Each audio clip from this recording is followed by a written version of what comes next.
Seterusnya hadirin hadirat muslimin muslimat, ibu-ibu, ayah-ayah yang saya sanjungi sekalian.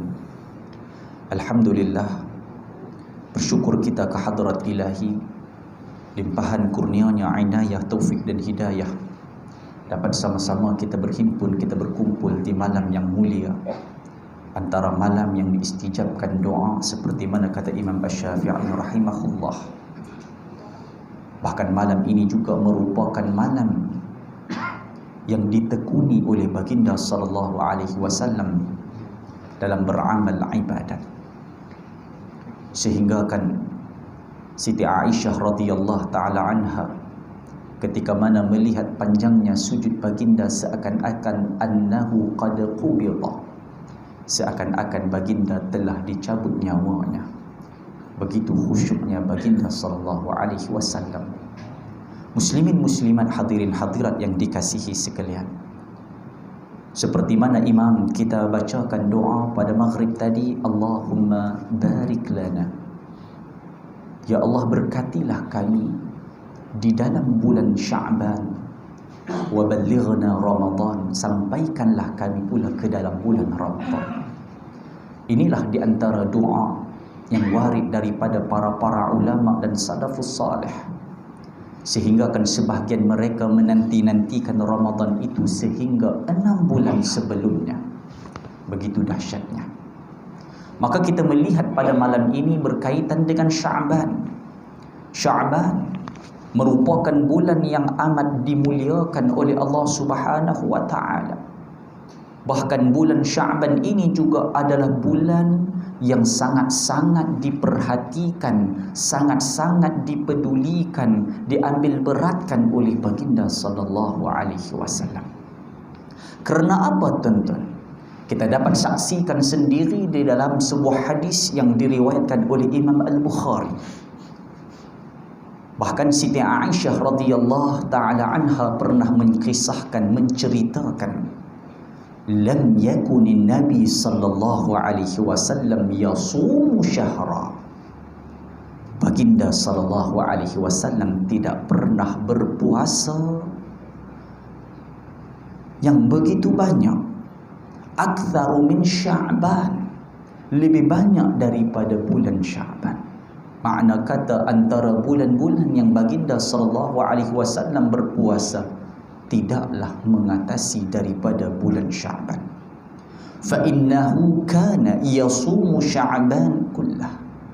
Adalah baginda sallallahu alaihi wasallam berpuasa pada bulan Sya'ban itu semuanya, seluruhnya. Bahkan apabila kita memantau, meninjau di dalam riwayat Imam Muslim, adalah baginda kana yasumu Sya'ban, adalah baginda SAW berpuasa seluruh daripada bulan Sya'ban itu illa qalilan, melainkan beberapa hari sahaja yang baginda tidak berpuasa. Maka kedua hadis ini menggambarkan kebanyakan hari baginda sallallahu alaihi wasallam menekuni berpuasa di dalamnya. Muslimin muslimat, hadirin hadirat yang dirahmati Allah Subhanahu wa taala. Apabila kita melihat hal inilah, baginda Nabi sallallahu alaihi wasallam sangat-sangat memberikan perhatian kepada bulan yang dikatakan bulan Sya'ban ini, kerana bulan ini merupakan bulan yang kebanyakan manusia lalai, kebanyakan manusia memandang rendah. Karena itu baginda sallallahu alaihi wasallam mengungkapkan sendiri, syahrun yaghfulun nasu anhu, inilah satu bulan yang kebanyakan manusia alpa dan lalai daripadanya. Bila? Iaitulah baina Rajab wa Sya'ban wa Ramadan. Bulan yang kebanyakan manusia itu lalai, iaitulah antara bulan Rajab dan juga bulan Ramadan. Di tengah-tengahnya inilah bulan yaghfulun nas, kebanyakan manusia alpa dan lalai. Maka para ulama ketika mana menghuraikan hadis ini, tuan-tuan, kata mereka sesungguhnya bulan Rajab adalah bulan haram. Oleh yang demikian itulah manusia sibuk berpuasa dengannya, mengejar dan berpuasa. Sedangkan bulan Ramadan merupakan bulan yang wajib. Ketika itu juga manusia berpusu-pusu menekuni dan berpuasa di dalamnya. Sedangkan antaranya inilah yang kebanyakan manusia meremeh-remehkan. Muslimin muslimat, hadirin hadirat yang dirahmati Allah, malam nisf Sya'ban ini merupakan malam yang mulia. Kerana apa? Ada diriwayatkan daripada Imam At-Tabarani, begitu juga Imam Ibn Hibban, dan begitu juga Imam Ibn Majah. Baginda Rasulullah sallallahu alaihi wasallam pernah bersabda, "Innallaha la yattali'u lailatan nisfi min Sya'ban." Allah Azza wa Jalla itu apabila tibanya pada malam nisf Sya'ban, kemuliaan dan kehaibatan pada malam itu, maka Allah memberikan satu anugerah yang spesial kepada hamba-hambanya. Fayughfaru li jami'i khalqih, maka Allah memberikan keampunan kepada seluruh makhluk-makhluknya. Allahu Akbar. Betapa spesialnya, hebatnya malam nisf Sya'ban itu, sehingga amat mudah Allah memberikan keampunan terhadap hamba-hambanya. Namun ada juga beberapa di kalangan hambanya yang tidak mendapat keampunan. Siapa? Iaitulah illa limusyrikin, melainkan orang yang mensyirikkan Allah, au musyahin, ataupun orang yang bermasam muka dengan saudaranya, yang bermusuh dengan saudaranya. Apabila kita melihat hal ini, tentang satu dosa yang kita merasa kecil, iaitulah kita berkelahi, kita bergaduh dengan saudara kita. Namun kata para ulama, sedarlah, di dalam hadis ini Allah Subhanahu wa taala telah menyandarkan dosa ini di tepi dengan dosa syirik kepada Allah. Kerana itu pentingnya kita menjaga silaturahim sesama kita. Mudah-mudahan Allah memberikan kasih sayang sesama kita, tuan-tuan dan perempuan yang dikasihi. Kerana itu apabila kita memandang di dalam hadis yang lain, la yahillu li rajulin ay yahjura akhahu fawqa thalatha layalin, tidak halal bagi seseorang itu memulau saudaranya, membenci ataupun bergaduh dengan saudaranya melebihi daripada 3 hari. Kita sebagai manusia ini, tuan-tuan, pasti akan melakukan kesilapan, pasti akan terguris, pasti akan terasa dan macam-macam. Namun jangan kita lupa, ada panduan Islam mengajarkan, usahalah jangan lebih daripada 3 hari. Bahkan kata Nabi SAW dalam hadis ini pula, yaltaqiyani, mereka saling bertemu, fayu'aradu haza wa yu'aradu haza, tetapi saling berpaling. Aku tak kelapak tengok muka hang, ingat hang seorang saja, aku juga boleh buat. Masya Allah, tuan-tuan. Fayu'aradu haza wa yu'aradu haza, wa khairuhuma alladhi yabda'u bisalam. Orang yang terbaik antara dua ini adalah orang yang mula-mula memberi salam. Maka tuan-tuan, antara kunci para ulama mengatakan bagaimanakah nak mempautkan kasih sayang sesama kita adalah dengan menyebarkan salam sesama kita. Inilah antara rahsia yang luar biasa. Pasti Allah mencampakkan kasih sayang, hidupkan suasana saling memberi salam. Muslimin muslimat, hadirin hadirat yang dirahmati lagi dikasihi Allah Subhanahu wa taala. Kerana itu apabila kita memandang kepada kehaibatan hari ini juga, menerusi daripada hadis yang lain yang diriwayatkan oleh Abu Hurairah radhiyallahu taala anhu, tuftahu abwabul jannah yaumal itsnaini wa yaumul khamis, akan dibuka pintu syurga itu setiap hari Isnin dan juga hari Khamis. Bagaimana tuan-tuan kemuliaan pada 2 hari ini sehingga Allah membuka pintu syurga, sehingga akan dengan kemuliaan 2 hari ini juga sekali lagi Allah memberikan anugerah kepada hamba-hambanya. Apa dia? Fayughfaru likulli 'abdin la yusyriku billahi syai'a, akan diberikan keampunan Allah Azza wa Jalla terhadap hamba-hambanya, melainkan orang-orang yang mensyirikkan Allah. Allah akan berikan keampunan sempena pada hari Isnin dan juga Khamis kepada hamba-hambanya yang tidak mensyirikkan Allah sesuatu pun. Illa, melainkan, kata Nabi SAW, rajulan kanat bainahu wa baina akhihi syahna, melainkan terhadap seorang lelaki yang mana hubungannya dengan saudaranya syahna ada pertelingkahan, ada permusuhan, ada bermasam muka. Sebaliknya Allah bersabda, Allah berfirman kepada malaikat, anziru hadaini hatta yastaliha, tolong cek sat, perhati sat kepada dua orang hambaku ini sehinggalah mereka berdamai. Aku hold sat dulu keampunanku kepada mereka dua ini sehingga mereka ini berdamai. Bahkan Rasulullah menceritakan Allah ulang sebanyak 3 kali, anziru hadaini hatta yastariha. Jadi kita dapat saksikan di sini tentang begitu mulianya kedudukan pada hari Isnin dan juga Khamis. Begitu juga betapa beratnya dosa orang yang bermasam muka dan bergaduh. Begitu juga di dalam hadis yang lain, wa yajtami'una fi salatil fajri wa salatil asri.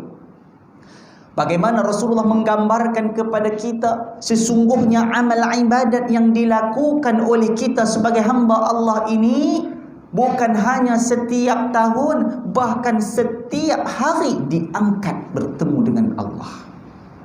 Kata Nabi, yajtami'una fi salatil fajr wa salatil asr. Bagaimana malaikat diberikan tugas oleh Allah, ada shift-shiftnya tentang.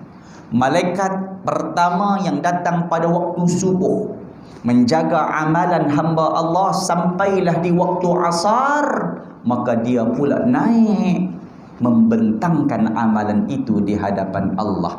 Malaikat yang kedua ambil shift baru pula daripada waktu asar sampailah di pagi hari, dan begitulah terus menerus. Kata Nabi SAW, thumma ya'ruju alladhina batu fikum fayas'alukum wa huwa a'lamu bihim. Tika mana tuan-tuan mereka bertukar shift ini, tuan-tuan mereka pamer mereka bawa amal-amal anak Adam ini bertemu dengan Allah, lalu Allah bertanya mereka, wa huwa a'lamu bihim, sedangkan Allah sudah mengetahui.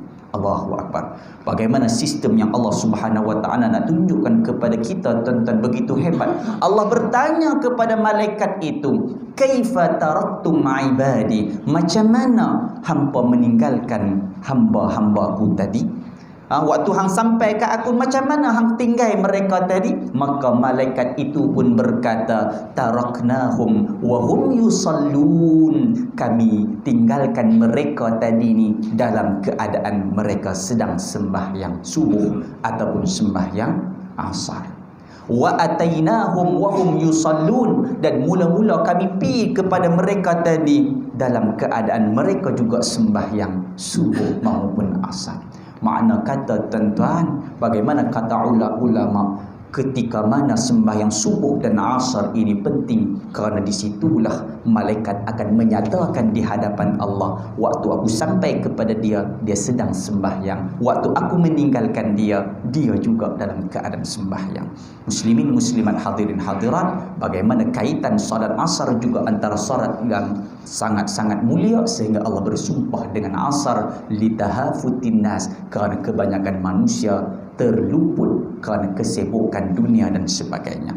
Muslimin muslimat hadirin hadirat yang dirahmati Allah, setelah kita ketahui bagaimana amal ibadat kita setiap hari, maka yang jauh lebih penting lagi tentang seperti mana hadirnya kita pada malam ini. Inilah 1 tahun bagaimanakah buku catatan kita ini dihimpunkan, disimpan di atas, sedangkan Allah Subhanahu wa taala sudah ketahui. Bagaimana kita tengok baginda sallallahu alaihi wasallam menitik beratkan sehingga Nabi sallallahu alaihi wasallam mengatakan, aku sangat cinta dan suka buku catatanku diangkat dalam keadaan aku berpuasa. Muslimin muslimat hadirin hadirat yang dirahmati Allah Subhanahu wa taala, oleh kerana itulah Ketika mana tuan-tuan para ulama dan salafus salih dahulu mereka gemar sangat-sangat tuan-tuan berpuasa, khususnya juga tuan-tuan pada hari Sya'ban ataupun nisf Sya'ban. Subhanallah, bahkan ketika mana dikatakan bid'ah dan bid'ah, sebenarnya tidak tuan-tuan. Walaupun tidak ada khusus pada hari demikian, tetapi apabila kita berpuasa pada nisf Sya'ban itu sebenarnya kita mendapat pahala apa? Iaitulah kita menghidupkan iaitu amal ibadat di bulan Sya'ban. Yang keduanya pada 15 Sya'ban pula kita akan double lagi dapat pahala apa? Iaitulah ayyamul bid, iaitulah hari putih yang Rasulullah menyarankan seandainya kamu berpuasa fasum, maka berpuasalah pada hari yang ke-13, 14 dan 15. Maka sekali lagi kita akan dapat puasa itu, begitu juga kita akan mendapat puasa iaitulah pada bulan Sya'ban. Muslimin muslimat hadirin hadirat yang dirahmati Allah Subhanahu wa taala, kerana itu bermula daripada malam ini juga tuan-tuan, antara amalan-amalan salafus salih, mereka ini gemar dalam beramal ibadat. Walaupun tidak ada hadis yang khusus mengatakan sembahyang sekian-sekian, tidak, tetapi bagaimana hadis secara umumnya menyarankan, bahkan Rasulullah sallallahu alaihi wasallam sembahyang melipat kali gandakan, berzikir melipat kali gandakan. Bahkan Imam An-Nawawi rahimahullah ketika pada malam nisf Sya'ban, beliau akan melebihkan bacaan Al-Qurannya, melebihkan rakaat sembahyangnya, melebihkan zikir, dan begitulah amal ibadat menghidupkan pada malam itu. Muslimin muslimat hadirin hadirat yang dirahmati Allah, kerana apa? Kerana baginda sallallahu alaihi wasallam menyatakan syahrun fihi turfa'ul a'malu ummati ila rabbil alamin. Kenapa kita kena bersungguh-sungguh? Kerana inilah satu bulan yang padanya diangkat seluruh amalan umat-umatku ke hadrat Allah Subhanahu wa taala. Maka kata Nabi, wa uhibbu an yurfa'a amali wa ana shaim, dan aku sangat cinta, aku sangat suka ketika diangkat amalanku dalam keadaan aku berpuasa. Muslimin muslimat hadirin hadirat yang dirahmati Allah Subhanahu wa taala. Karena itu apabila kita memandang, bahkan hadis yang terakhir yang saya nak kongsikan yang diceritakan sendiri oleh Sayyidatina Aisyah radhiyallahu taala anha as-siddiqah, iaitulah dia mengatakan qama Rasulullah sallallahu alaihi wasallam minal laili fa shalla fa atala as-sujud. Satu hari baginda sallallahu alaihi wasallam mendirikan pada malam. Baginda sallallahu alaihi wasallam sembahyang di tengah malam tuan-tuan, fa atala as-sujud, tiba-tiba baginda memanjangkan sujud itu. Hatta zanantu annahu qad qubida, sampaikan aku sangka bahawa sesungguhnya Rasulullah sallallahu alaihi wasallam telah dicabut ruhnya oleh Allah Azza wa Jalla. Falamma ra'aitu dzalika, waktu aku duduk rasa macam tu, dia rasa takut tuan-tuan, dia buat apa? Qumtu hatta harraktu ibhamah, kan, sehingga kan bagaimanakah Siti Aisyah mengatakan, aku pula bangkit, aku pula goyang pula ibhamah, iaitulah bagaimanakah ibu jarinya. Subhanallah tuan-tuan, anak cerita hidup dah lagi ni, fataharraka, tiba-tiba baginda sallallahu alaihi wasallam pun bergerak. Faraja'tu, maka aku pun berundur seraya aku mendengar. Fasami'tu, aku mendengar baginda sallallahu alaihi wasallam membaca di dalam sujud itu, a'udzu bi'afwika min 'iqabik. Ya Allah, bagaimana tentang Siti Aisyah mengatakan, aku dengar ketika Rasulullah sallallahu alaihi wasallam dalam keadaan sujud, a'udzu bi'afwika min 'iqabik wa a'udzu biridhaka min sakhatik, a'udzu bika minka ilaika, la uhsi thana'an 'alaika anta kama athnaita 'ala nafsik. Maka inilah satu doa yang ketika mana Rasulullah SAW membaca di dalam sujud itu. Ini yang diceritakan oleh Siti Aisyah.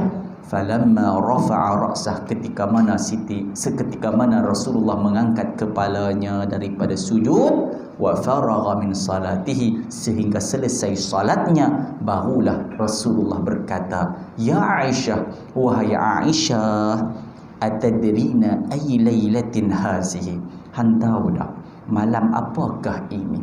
Kata Siti Aisyah, Allah wa rasuluhu a'lam, hanya Allah dan Rasulnya saja yang mengetahui.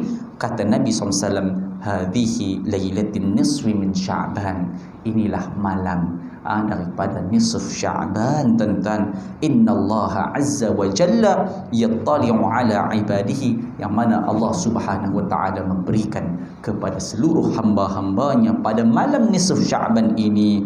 Fayughfar lil mustaghfirin, Allah akan memberikan keampunan bagi seluruh hambanya yang meminta ampun. Wa yarhamul mustarhimin, Allah akan mengasihi orang-orang yang mengasihi. Wa yuakhiru ahlil haqd, bahkan Allah Azza wa Jalla akan melewatkan dan melambatkan orang-orang yang ada perasaan hasad dengki. Maka di sini ancaman pula sekali lagi berkaitan dengan hasad dengki. Inilah malam yang pasti Allah akan memberikan keampunan bagi orang yang memohon keampunan. Allah akan memberikan kasih sayangnya bagi orang yang berkasih sayang. Muslimin muslimat, hadirin hadirat yang dirahmati Allah Subhanahu wa taala, cukuplah sekadar itu, tuan-tuan. Walaupun kata ulama, hadis-hadis yang berkaitan dengan nisf Sya'ban ini adalah dhaifnya yang sedikit sangat, bukanlah dhaif yang melampau, namun dia menjadi sahih, dia menjadi kuat. Kerana apa? Banyaknya turuk, banyaknya jalan-jalan sanad-sanad dan matan ini, sehingga menguatkan antara satu sama yang lain. Maka ketika itu tidak menjadi satu kesalahan, bahkan kita dituntut untuk mengejar pahala-pahala seperti yang diajarkan oleh para ulama. Kalaulah kami kemarin, Fadil Ustaz Fahmi Zamzam An-Nadawi mengajarkan kita banyakkan membaca la ilaha illa anta subhanaka inni kuntu minaz zalimin, sampai 235 kali tak salah saya dengar bagaimana Fadil Ustaz Fahmi Zamzam menyatakan pada malam ini memperbanyakkan amal-amal, dan inilah merupakan amal-amal para ulama, tuan-tuan. Mudah-mudahan Allah tutupkan kita ini dalam keadaan husnul khatimah. Cukuplah sekadar itu. Mudah-mudahan Allah memberikan taufik hidayah kepada diri saya dan tuan-tuan dan puan-puan sekalian. Mudah-mudahan Allah berikan iaitulah diampunkan dosa-dosa kita, dilipat kali gandakan amal ibadat kita. Aqulu qawli hadza astaghfirullahal azim li wa lakum. Assalamualaikum warahmatullahi wabarakatuh. Al-Fatihah. Bismillahirrahmanirrahim. Rahmanirrahim. اهدنا الصراط المستقيم صراط الذين أنعمت عليهم غير المغضوب عليهم. بسم الله الرحمن الرحيم. اللهم إنا نستودعتك ما علمتنا فارد عن حاجتنا ولا تنسني يا رب العالمين. اللهم فقهنا في الدين وعلم التأويل واجعلنا من عبادك الصالحين. وصلى الله على سيدنا محمد النبي الأمي وعلى آله وصحبه أجمعين. اللهم يا ذا المن ولا يمن عليك، يا ذا الجلال والإكرام، يا ذا الطول والإنعام، لا إله إلا أنت ظهر اللاجين وجار المستجيرين وأمان الخائفين. اللهم إن كنت كتبتنا عندك في أم الكتاب شقيا أو محروما أو مطرودا أو مقدرا علينا في الرزق، فامحو اللهم بفضلك وجودك في أم الكتاب شقاوتنا وحرماننا وطردنا وإقدار رزقنا، وأثبتنا عندك في أم الكتاب سعيدا مرزوقا موفقا للخيرات، فإنك قلت وقولك الحق في كتابك المنزل على لسان نبيك المرسل. يمحو الله ما يشاء ويثبت عنده أم الكتاب. إلهنا بالتجلي الأعظم في ليلة النصف من شهر شعبان المكرم التي يفرق فيها كل أمر حكيم ويبرم، اصرف عنا من البلاء ما نعلم وما لم نعلم وما أنت به أعلم وأنت علام الغيوب برحمتك يا أرحم الراحمين. وصلى الله على سيدنا محمد والحمد لله رب العالمين. تقبل الله منكم.